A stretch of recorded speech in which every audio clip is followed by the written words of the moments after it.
Can the Taliban suppress the potent IS threat?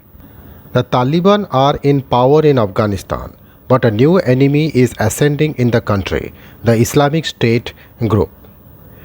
With the Taliban in power in Afghanistan, there's a new enemy ascending. The Islamic State group threatens to usher in another violent phase, except this time the former insurgents, the Taliban, play the role of the state. Now that the US troops and their allied Afghan government are gone, the Taliban promised the United States to keep the extremist group in check during successive rounds of peace talks. Under the 2020 US Taliban Accord, the Taliban guaranteed that Afghanistan would not become a haven for terrorist groups threatening the US or its allies. But it is unclear if they can keep their pledge with a sudden uptick in IS attacks since the Taliban takeover on August 15. A deadly bombing Friday in the northern province of Kunduz killed 46 worshippers inside a mosque frequented by Shiites. Other deadly IS attacks have struck in the capital, Kabul, and provinces to the east and north, while smaller scale attacks target Taliban fighters almost daily. Historically, the majority of IS attacks have targeted the state. Now that the US and international presence is mostly gone, they need to go after the state. And the state is the Taliban, said Andrew Mines, research fellow at Program on Extremism at George Washington University. Long rivalry. Both the Taliban and IS advocate rule by their radical interpretations of Islamic law, but there are key ideological differences that fuel their hatred of each other. The Taliban say they are creating an Islamic State in Afghanistan within the borders of the country. IS says it is the Islamic State, a global caliphate that it insists all Muslims must support. It is contemptuous of the Taliban's nationalist goals and that doesn't recognize them as a pure Islamic movement. For similar reason, IS has long been a staunch enemy of Al-Qaeda. Both the Taliban and IS advocate particularly harsh versions of Islamic Sharia law and have used tactics like suicide bombers. But when it ruled territory in Syria and Iraq, IS was even more brutal and carried out more horrific punishments than the Taliban did. IS emerged in Afghanistan in 2015 with the name Islamic State in Khorasan province, at a time when the group was at its peak, controlling much of Iraq and Syria. It drew members from Afghan and Pakistani militants, including a wave of Taliban defectors.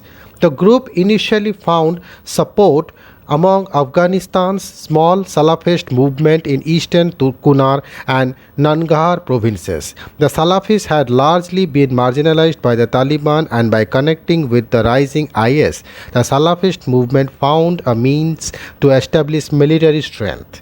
But IS brutal ways have led some Salafi clerics to voice opposition. In the years after its emergence, IS was badly hurt by military setbacks at the hands of the Taliban and the US airstrikes before surging again the past year. The Taliban downplays IS capabilities and dismiss them as a fringe group with no mainstream appeal.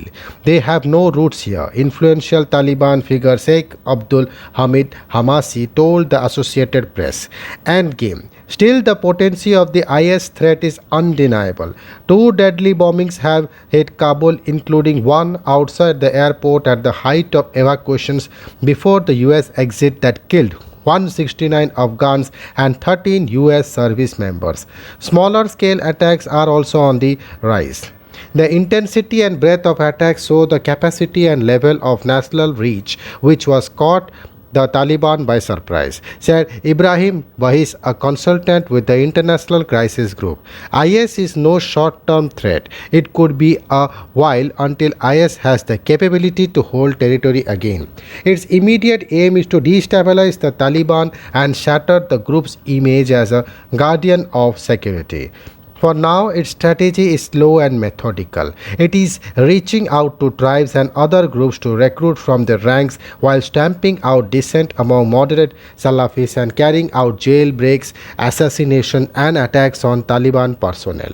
Package all to that together, that is an entire method of insurgency. The Taliban is not equipped to handle said minds. Bill Roggio of the Long War Journal, produced by the Foundation for the Defense of Democracy's think tank, offered a different view, saying he believes the Taliban can uproot IS on their own, even without the backup of US airstrikes that nearly eliminated IS.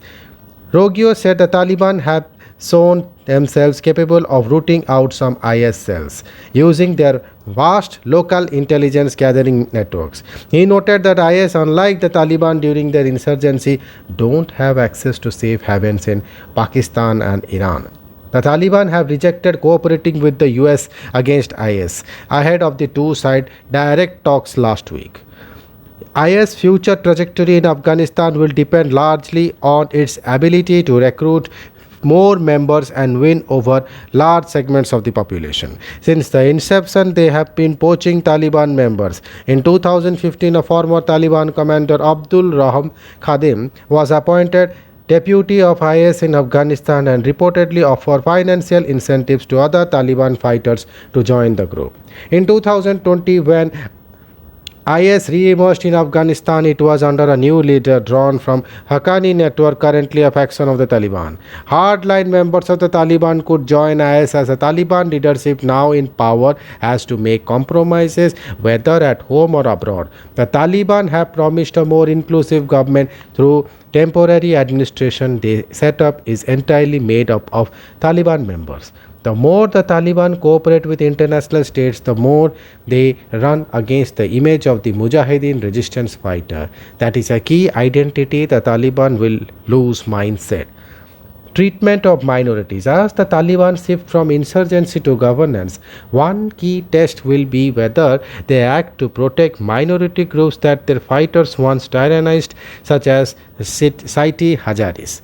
The Hajaris have endured multiple campaignings of persecution and displacement throughout Afghanistan's history. When the Taliban were first in power in the 1990s, they carried out massacres against the community, in some cases retaliation for massacres of ethnic Pashtuns.